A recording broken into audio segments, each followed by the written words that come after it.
Selamat petang, selamat malam. Hai semua. Misi saya dalam panel ini adalah untuk berkongsi beberapa berita baik, kerana memang ada berita baik untuk dikongsi. Ini satu perubahan dan kita tidak biasa dengannya. Tetapi memandangkan ini adalah persidangan Yahudi yang memberi tumpuan kepada Israel, saya mesti mulakan dengan berita buruk. Dan kemudian kita akan sampai kepada berita baik. Berita buruk saya rasa telah banyak dibincangkan dalam persidangan ini. Dan Jonathan baru saja membincangkannya. Tetapi jika Anda perhatikan tinjauan pendapat dengan teliti, di Amerika Syarikat, di seluruh dunia, tetapi saya menumpukan perhatian pada Amerika Syarikat. Anda tahu, kita telah kehilangan Gen Z. Kita telah kehilangan golongan kiri progresif. Dan saya rasa Jonathan menerangkannya dengan baik. Sedang berlaku satu pertempuran untuk hati dan jiwa gerakan konservatif, gerakan America First di Amerika Syarikat sekarang. Kita belum kalah dalam pertempuran itu. Pertempuran itu sedang berlangsung. Tetapi, memang pihak satu lagi telah membuat kemajuan yang cepat dan membimbangkan. Jadi itulah berita buruknya. Kita semua tahu itu. Ini yang saya ingin tekankan. Apabila jumlahnya telah menurun, kebanyakan pengkritik baru Israel ini, kebanyakan skeptik baru terhadap Israel ini, mereka bukanlah golongan antisemit yang tegar. Anda tahu, golongan pembenci Yahudi yang benar-benar tegar itu, ia sentiasa berada sekitar 10%, tidak banyak berubah. Apa yang berubah ialah mereka kini mempunyai saluran baru untuk menyebarkan maklumat palsu mereka. Mereka sedang menyebarkan naratif anti-Israel yang buruk, dan naratif itu kini menguasai sektor penting dalam media dan media sosial kita. Jadi ia mempengaruhi golongan 80% di tengah itu dan membuat mereka menentang Israel. Jadi kehilangan di pihak kiri, kehilangan di pihak kanan, kehilangan dalam kalangan Gen Z sebahagian besarnya adalah hasil daripada penyebaran naratif palsu yang buruk tentang Israel. Dan itu adalah berita baik. Kerana jika ini adalah hasil daripada pembohongan, jika ini adalah hasil daripada naratif palsu, itu bermakna dengan menghadapi pembohongan tersebut, mencabar naratif itu dengan kebenaran, memang boleh memberi kesan. Dan memang memberi kesan. Tetapi inilah yang perlu kita ingat. Kebanyakan cara komuniti kita menyebarkan kebenaran tentang Israel adalah sebahagian besarnya tidak berkesan. Masyarakat Amerika, kampus-kampus Amerika telah terpisah mengikut kelompok. Setiap orang berada dalam silo ideologi, sama ada Anda di pihak kiri progresif atau di pihak kanan America First. Di mana segala yang Anda baca dan segala yang Anda lihat di media sosial, rakan-rakan Anda mengesahkan naratif dominan dalam silo ideologi tersebut. Jadi apabila kita tampil dengan maklumat pro-Israel yang hebat, penceramah pro-Israel yang hebat, kebanyakan orang yang memerlukan maklumat itu tidak akan meninggalkan zon selesa silo ideologi mereka untuk keluar dan mendengar penceramah pro-Israel kita, kecuali jika mereka datang untuk membantah. Kami menulis buku-buku hebat. Saya sendiri telah menulis buku pro-Israel yang hebat, penuh dengan kebenaran dan fakta. Orang-orang dalam silo ideologi yang mencabar kita itu tidak membeli buku saya atau buku Anda dan tidak mempelajari kebenaran tentang Israel. Perkara yang sama berlaku untuk video pro-Israel kita. Perkara yang sama juga untuk artikel pro-Israel kita. Jadi, kebenaran kita memang berkesan. Kebenaran kita memang mampu mengubah hati dan pikiran. Tetapi kebanyakan apa yang kita lakukan sebagai sebuah komuniti tidak pernah menembusi silo-silo itu untuk sampai kepada mereka yang paling memerlukannya. Kami di Maccabee Task Force memberi tumpuan dan fokus sepenuhnya kepada cabaran ini. Betul kan? Kita tidak mempunyai masalah kandungan dalam komuniti pro-Israel. Kita mempunyai kandungan pro-Israel yang hebat, meyakinkan dan berkesan. Kita mempunyai masalah pengedaran. Kita tidak dapat menyebarkannya keluar dari kelompok pro-Israel kita dan ke dalam komuniti yang penting serta perlu mengetahuinya. Kita fokus sepenuhnya pada masalah itu. Bagaimana untuk menyampaikan kebenaran kepada orang-orang yang paling memerlukannya. Kita mempunyai beberapa program untuk melakukannya. Malam ini, saya ingin fokus pada program kita yang paling berkesan. Cara paling berkesan untuk membuat orang melihat kebenaran tentang Israel, yaitu membawa mereka ke Israel. Kita tidak boleh membawa semua orang ke Israel. Jadi kita fokus pada dua kategori. Kita membawa pempengaruh media sosial. Dan sejak pintu masuk ke Israel dibuka selepas COVID, kami telah membawa lebih 300 pempengaruh yang masing-masing mempunyai purata 3 juta pengikut di pelbagai platform. Kami memberikan mereka pengalaman yang disesuaikan di Israel, yang menjadikan kebanyakan mereka sebagai rakan dan sekutu yang menyebarkan kebenaran kami kepada khalayak baru. Dan kemudian kami melakukan perkara yang sama. Di 65 kampus college kami di seluruh negara, serta beberapa kampus luar negara, di mana kami memetakan kampus tersebut. Kami tidak dapat membawa semua orang ke Israel. Kami perlu bersikap selektif apabila melibatkan bukan Yahudi. Kami memetakan kampus. Kami mengenal pasti siapakah 20 orang yang mendominasi politik kampus. Biasanya tidak lebih daripada 20 orang berpengaruh dan pemimpin yang menguasai perbualan politik. Mari kita bawa mereka ke Israel bersama 5 pelajar pro-Israel yang berada di sana, bukan untuk menikmati Israel, tetapi untuk membina dan mengukuhkan hubungan dengan 20 orang itu. Kemudian perjalanan itu mengubah mereka. Dan ia adalah sesuatu yang menakjubkan. Kita tahu perjalanan ke Israel sangat penting untuk orang Yahudi dan mengubah hidup mereka. Birthright telah menjadi satu kejayaan besar. Kita tahu bahwa perjalanan ke Israel adalah sesuatu yang indah untuk rakan-rakan Christian evangelis kita, dan mereka pulang ke rumah dengan sangat teruja dan bersemangat. Kita tahu ia berkesan untuk mereka. Tetapi kebenaran tentang Israel begitu kuat, sehingga ia secara konsisten, hampir selalu mengubah skeptik Israel dan pengkritik Israel yang cenderung mendominasi politik di kampus-kampus kita. Jadi mereka pulang setelah berubah daripada skeptik dan pengkritik kepada rakan dan sekutu, dan bekerja sama dengan kita untuk membina gabungan yang boleh berjuang dan menang di kampus. Tetapi jangan hanya percaya kata-kata saya. Kita ada bersama kita malam ini beberapa rakan yang telah menyertai program-program ini dan boleh berkongsi secara pribadi tentang bagaimana program-program ini telah mengubah mereka. Saya ingin mulakan dengan Blessing. Blessing ialah salah seorang pelajar kita dari Afrika Selatan, University Wits. Dia akan sebutkan dengan betul untuk Anda. Saya akan panggilnya University Wits. Ibu Bapa Blessing membesar dan hidup di bawah apartheid. Blessing, seperti setiap orang kulit hitam Afrika Selatan, diberitahu bahwa Israel adalah sebuah negara apartheid.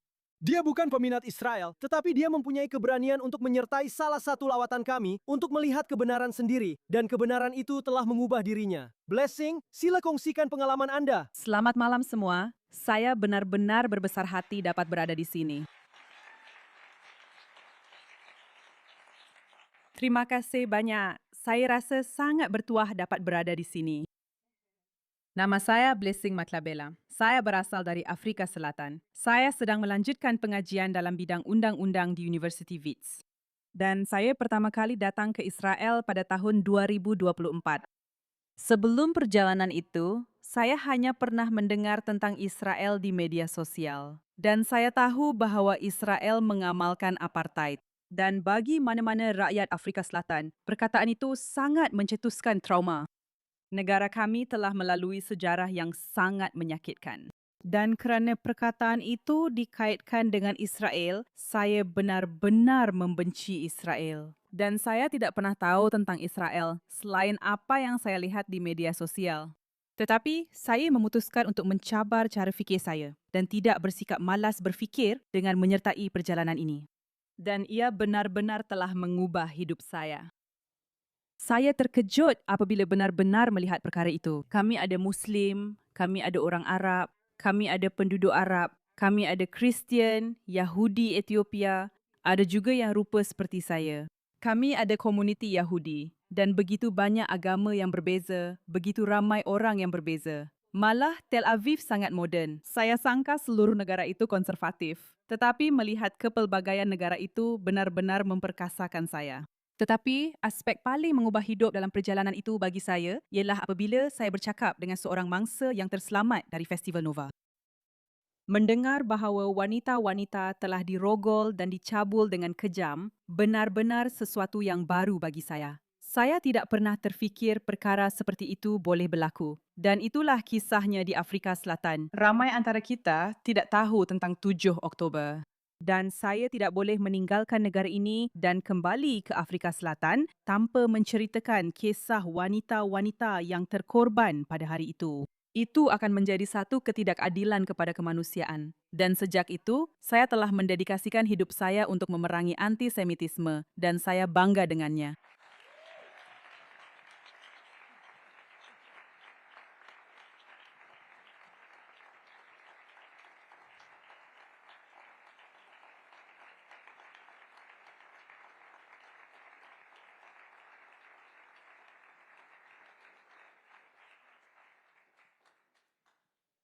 Sedikit berita baik memang menyenangkan sekali-sekala.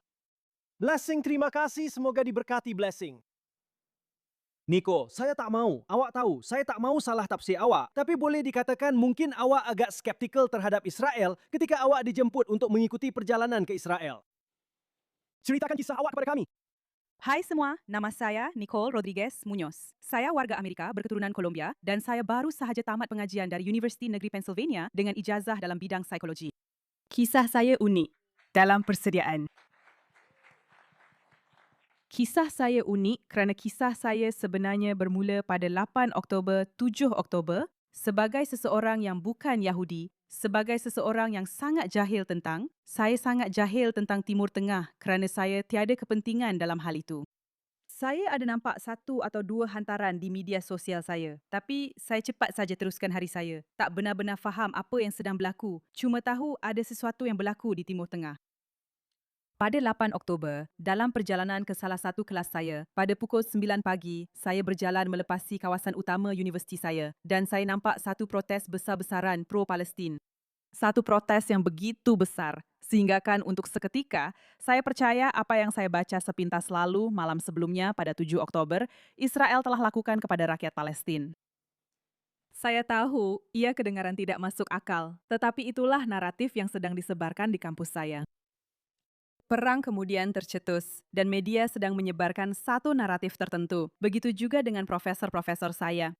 Sehinggakan pada satu ketika, saya menganggap diri saya anti-Israel. Saya tidak pernah memakai kafiyeh atau menyertai protes, tetapi saya memang mempunyai konotasi negatif terhadap negara Israel.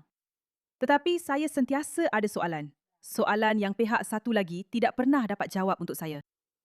Jadi, saya telah direkrut oleh MTF untuk lawatan pendedahan pertama saya. Dan ada dua perkara utama yang benar-benar menarik perhatian saya. Satu daripadanya ialah papan tanda jalan, melihat papan tanda dalam bahasa Ibrani, Arab dan Inggeris. Pada masa itulah, apabila anda diberitahu bahawa terdapat ketuanan kulit putih Yahudi di Israel, kemudian anda melihat tiga bahasa berbeza pada papan tanda rasmi kerajaan, anda mula sedar. Tetapi, salah satu bahagian yang benar-benar mengubah saya sebagai seorang manusia dan benar-benar memulakan perjalanan saya serta mengubah cara pemikiran saya ialah Nova, Faraza dan Noodles. Mendengar kisah-kisah itu, melihat wajah-wajah itu, ia mendedahkan saya kepada kebenaran dan ia benar-benar mengubah saya sebagai seorang manusia. Saya juga berpeluang mendengar testimoni daripada dua orang yang terselamat. Mendengar kebenaran, menjadi saksi, ia satu keistimewaan. Tetapi, ia juga satu beban. Ia menjadi satu beban kerana apabila anda sudah mendengar kebenaran, anda tidak lagi mempunyai pilihan untuk terus berdiam diri. Saya kemudiannya direkrut selepas perjalanan itu untuk menjadi pelatih, di mana saya kembali ke kampus saya dan saya berjaya merekrut sekumpulan pelajar baru untuk menyertai perjalanan perspektif itu. Tetapi bahagian yang paling saya banggakan ialah saya berjaya melemahkan SJPI secara asasnya di kampus saya dan menggagalkan undang-undang yang mereka cuba luluskan. Thank you. Thank you. Melemahkan suara pro-Israel dan suara Zionis. Disebabkan usaha saya dan pelajar Zionis lain di kampus saya, suara Zionis kini didengari dalam kerajaan pelajar kami dan SJP tidak lagi menguasai segala-galanya.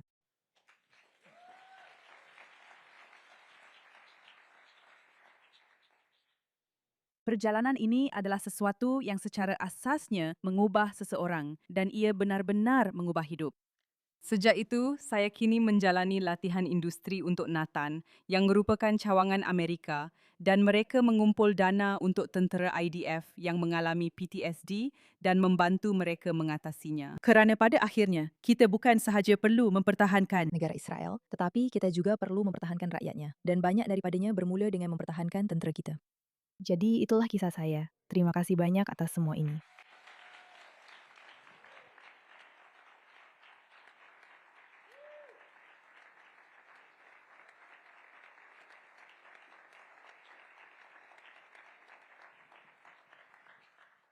Terima kasih Nicole dan semoga Allah memberkati kamu Nicole.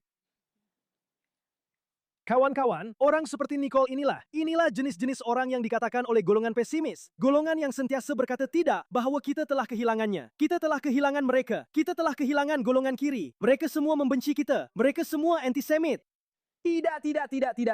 Pihak satu lagi telah melakukan kerja yang lebih baik daripada kita dalam memasuki silo ideologi itu dan menyebarkan naratif palsu mereka. Jika kita dapat membina sumber untuk masuk ke dalam silo itu dan bersaing, kebenaran kita akan mengalahkan pembohongan mereka setiap kali. Akan ada lebih ramai Nicole, akan ada lebih banyak berkat. Ini adalah sesuatu yang kita boleh lakukan. Kita tidak boleh berputus asa. Kita mesti berusaha lebih keras. Sekarang, segala yang kita lakukan di kampus, kita lakukan melalui sekutu pelajar Yahudi kita. Maksud saya, sudah lama saya tidak berada di kampus. Jadi saya perlukan orang di lapangan untuk memetakan kampus itu, beritahu saya siapa yang perlu saya bawa dalam bus itu, kemudian naik bus bersama mereka, dan bina hubungan-hubungan itu. Melalui hubungan itulah, kita bina gabungan yang menang. Di University Stanford, bukan tempat yang mesra. Kevin adalah salah seorang sekutu Yahudi kami, mengetuai salah satu lawatan kami. Kevin, macam mana keadaannya? Bagus, terima kasih. Teruk apabila orang macam ni diserang. Kamu berdua buat kerja yang luar biasa. Sebelum saya bercakap tentang pasukan petugas McVeigh yang saya sangat sayangi, saya ingin bercakap tentang kenapa saya percaya padanya. Sekarang, dalam kira-kira 11 hari lagi, negara hebat saya akan meraihkan ulang tahun 250, iaitu ulang tahun ke-250. Dan untuk memupuk dalam diri saya, memupuk semula dalam diri saya, semangat tahun 1776. Saya kembali dan mula membaca tulisan-tulisan Thomas Jefferson. Saya menemui sepucuk surat yang dihantarnya kepada William Roscoe pada tahun 1820 mengenai University Virginia. Jefferson telah menubuhkan University Virginia. Dan dia berkata sesuatu seperti institusi ini akan diasaskan atas kebebasan minda manusia yang tidak terbatas. Kerana di sini, kita tidak takut untuk mengikuti kebenaran ke mana sahaja ia membawa. Dan juga tidak takut menerima sebarang kesilapan selagi akal bebas untuk menentangnya. Begitu jauh kita telah merosot. Saya menghabiskan 4 tahun terakhir di University Stanford, salah satu yang terbaik di negara ini, dan saya sangat menyukai pengalaman saya di sana. Tetapi idea bahawa akal bebas untuk melawan kesilapan adalah satu kepalsuan semata-mata. Terdapat tempat di kampus yang saya dan mereka yang sehaluan dengan ideologi saya secara fizikal tidak boleh masuk. Terdapat ruang intelektual di mana jika seseorang membuat kenyataan yang tidak bersetuju dengan ortodoksi, orang itu akan dikeluarkan atau dipulaukan secara sosial. Dan apa yang kita lihat ialah institusi Amerika telah lumpuh. Isu sebenar ialah naratif balas langsung tidak wujud dan terdapat sejuta organisasi yang suka bercakap tentang Israel yang membawa pelajar ke Israel. Saya ingin bercakap tentang apa yang membezakan pasukan tugas Maccabee. Bukan sahaja kerana mereka membawa pelajar bukan Yahudi ke Israel, tetapi kerana mereka menunjukkan segala-galanya kepada mereka.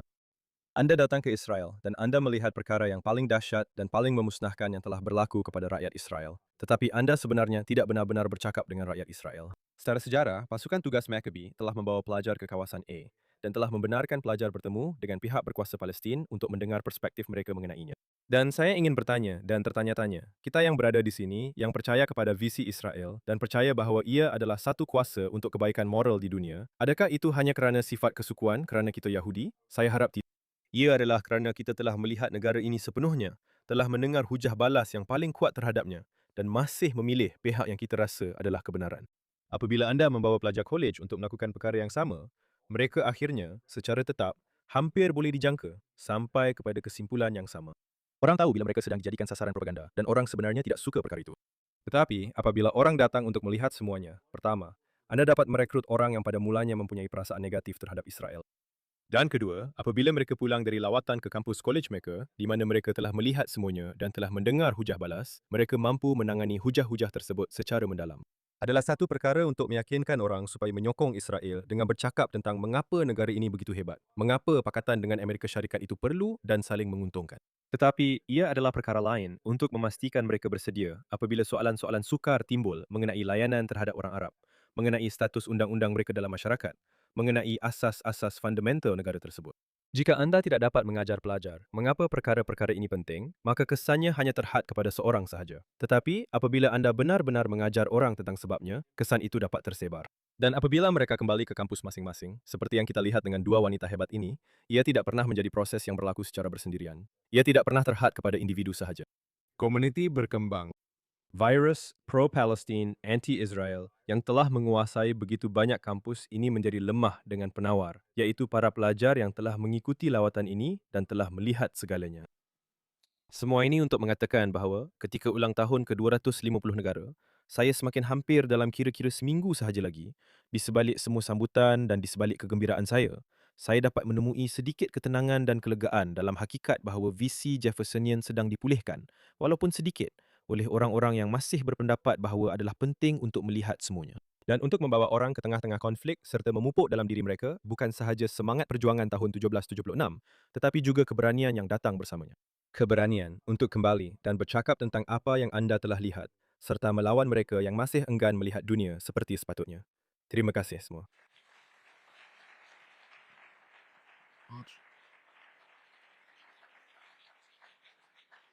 Dalam lawatan Kevin, jika Anda tahu, dibesarkan sebagai seorang antisemit, dan kami dapat tahu bahwa itu memang sebahagian daripada identiti Anda sejak lahir, kami tidak akan bawa Anda menyertai lawatan itu. Selain itu, kami sangat terbuka kerana itulah betapa yakinnya kami terhadap kuasa pengalaman ini. Jadi sebagai contoh, dalam lawatan Kevin, mereka merekrut dan menjemput salah seorang wanita yang telah membantu menganjurkan dan memimpin perkemahan anti-Israel di Stanford. Kevin, boleh awak ringkaskan sebab masa kita dah habis. Bagaimana perjalanan dia dan apa yang dia lakukan sejak dia pulang? Sepanjang 22 tahun saya di dunia ini, saya tidak pernah melihat satu transformasi pribadi yang lebih menakjubkan, satu transformasi ideologi pribadi yang lebih menakjubkan daripada yang saya lihat pada individu ini. Seluruh identiti dia, sehingga ketika itu, bergantung kepada kebenciannya terhadap Israel dan pemahamannya bahawa konflik ini berada dalam tanggapan dia tentang apa yang betul dan salah, serta hitam dan putih. Sejak dia pulang dari perjalanan itu, dia telah menjadi salah satu personaliti paling lantang dalam lanskap media dalam menyebarkan pandangannya kepada mereka yang pada mulanya tidak bersetuju dengannya. Anda boleh membaca artikelnya di Telegraph dan Anda boleh menonton wawancaranya di Free Press. Taran Thomas. Dan Kia, sesiapa ingin mencari maklumat tentangnya, dia adalah kawan baik saya dan saya bangga dengan apa yang telah dicapai. Ya. Kita lihat perkara ini berulang kali. Jadi sebagai penutup, saya tak pasti sama ada Alex sedang menunggu. Ya, dia sedang menunggu. Sebagai penutup, 2 perkataan kegemaran Alex. Sekarang ada banyak suara dalam komuniti kita yang berkata, Anda tahu tak? Semuanya sudah berakhir. Mari kita berhenti berjuang. Anda tahu, Brad Stevens, seseorang yang saya sangat kagumi, telah memberikan satu ucapan yang sangat penting beberapa bulan lalu, di mana dia pada dasarnya berkata, kita perlu berhenti melawan antisemitisme. Ia satu pembaziran masa dan usaha, kerana golongan antisemit bukan membenci kita disebabkan kekurangan maklumat atau maklumat yang salah. Mereka membenci kita kerana ada satu psikosis yang mendalam dalam diri mereka yang kata-kata dan logik kita tidak akan pernah dapat ubah. Brad Stevens memang 100% betul tentang golongan antisemit, tentang 10% yang membenci kita tidak kira apapun. Tetapi beliau benar-benar silap tentang matlamat dan tujuan melawan antisemitisme. Ia tidak pernah tentang memujuk pembenci itu untuk menyayangi kita. Mereka tidak akan pernah melakukannya. Ia membuang masa dan merendahkan maruah kita. Melawan antisemitisme sentiasa tentang 80% di tengah-tengah yang tidak tahu apa yang perlu dipercayai. Dan jika kita meninggalkan perjuangan itu, kita telah menggembirakan Qatar. Kita telah memastikan pelaburan $400 billion mereka adalah pelaburan yang hebat. Kita telah menggembirakan Iran. Kita telah menggembirakan Tucker Carlson. Kita telah menggembirakan Candace Owens.